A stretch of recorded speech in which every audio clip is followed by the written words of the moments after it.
Yo, your friend the Neighborhood Quarter Guy here, and while I could spend this week's episode talking about the whole controversy surrounding Yooka-Laylee and its removal of JonTron from their game, that's a can of worms I really don't want to open. So instead, allow me to elaborate on a point I made in an earlier episode. So yeah, someone asked me about the new Link summoning mechanic that's being introduced to the Yu-Gi-Oh! Trading card game, and that's being factored heavily into the upcoming anime, Yu-Gi-Oh! VRAINS, which is set to debut in May, giving the anime a month after the conclusion of Yu-Gi-Oh! Arc 5, which, what the hell was up with that ending, by the way? Anyway, it's a bit complicated. I guess I should explain this sort of thing. So here's how it's going to work. The first change is going to involve this new type of monster called Link Monsters. They're summoned from the extra deck. They have a blue hexagonal background, and here's how they work. They do not have a defense value. They cannot be put in defense position.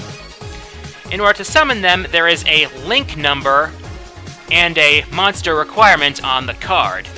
Now, you have to sacrifice a number of link materials whose numbers equal to the link number and that fit the requirement on the card.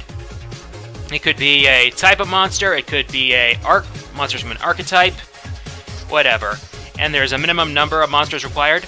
Now, by default, each monster that is not a link monster counts as one link material.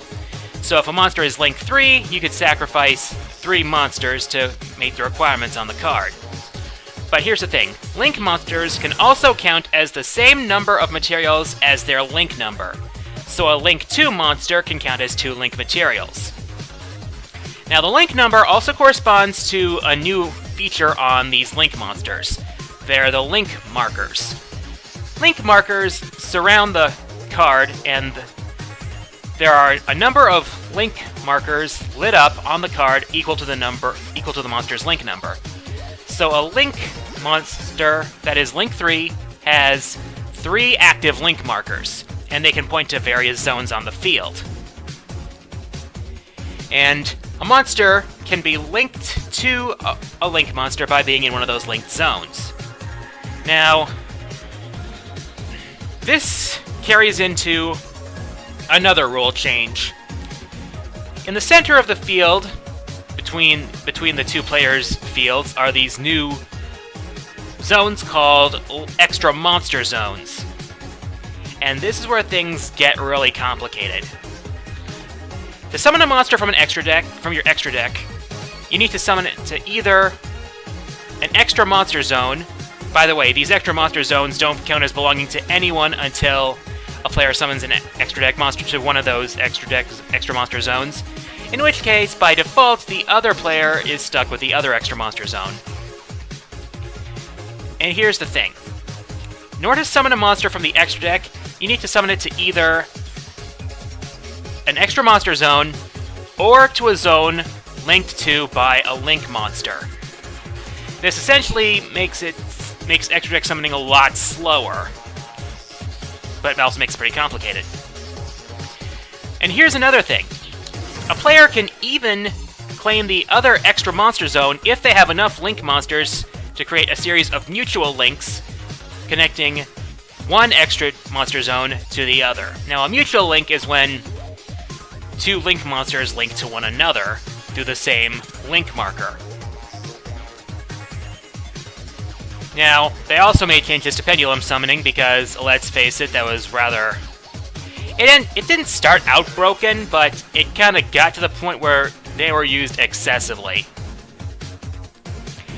Now, the pendulum zones are no longer separate zones, but are instead the left and right spell and trap zones. So if you want to pendulum summon, you have to essentially give up 2 of your spell and trap card zones. Now, this is my issue with all these rule changes.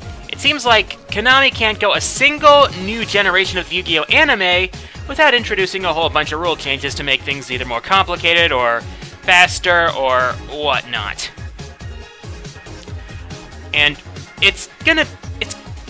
I just can't see myself getting behind these new mechanics. I mean, I kind of quit playing Yu-Gi-Oh! Competitive. I kind of quit playing Yu-Gi-Oh! During the Zexal era because I didn't have a job at the time, and trading card games can be a bit of a money sink anyway.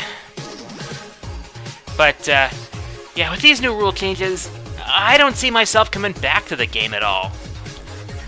Anime is looking pretty. The Yu-Gi-Oh! VRAINS anime is looking pretty promising, though. Anyways, updates. I'm almost done with my top 10 favorite Wii U games, so that should be out in a couple days. As for my next countdown, after that, is going to be top 10 favorite video game villains. Yeah, I've wanted to do that since when I did my top 30 favorite video game characters, only I think 2 of them were actually villains, so I've actually done quite a bit of thinking with them about just what makes a villain appealing to me. So, that's going to be my April countdown. And for my question of the week, what are your thoughts on the new Link summoning mechanic? As always, leave your answers in the comments. Favorite comments will be featured in the next episode. Here are last week's winners.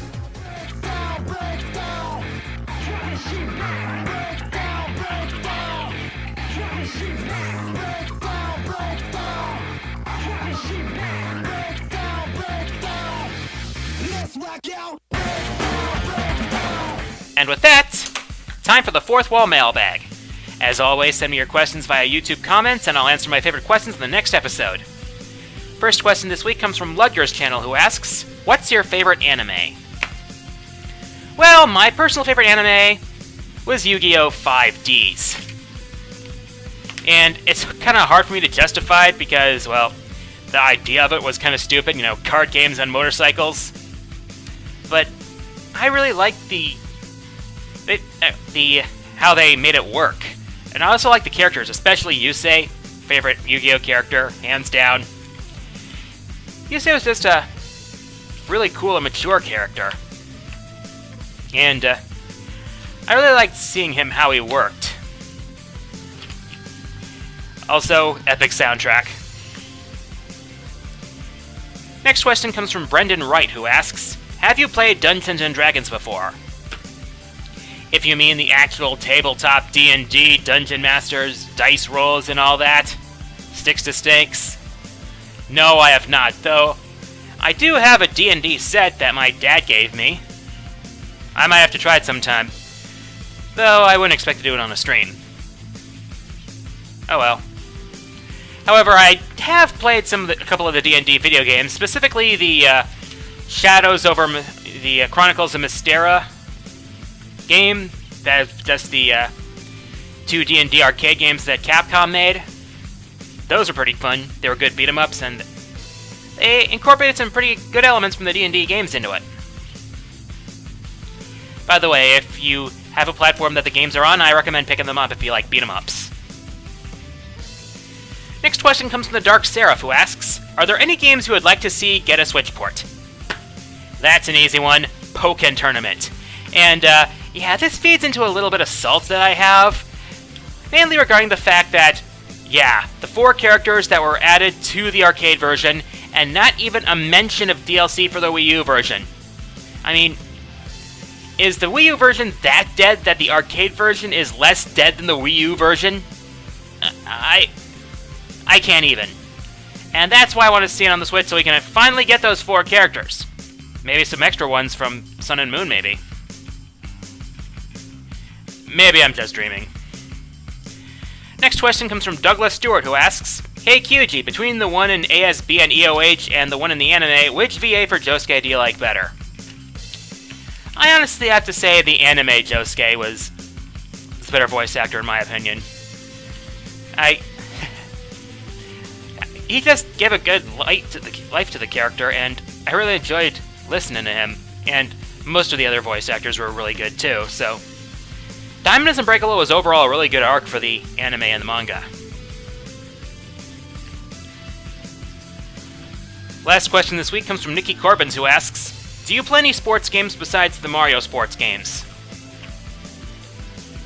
I don't even really play the Mario sports games anymore.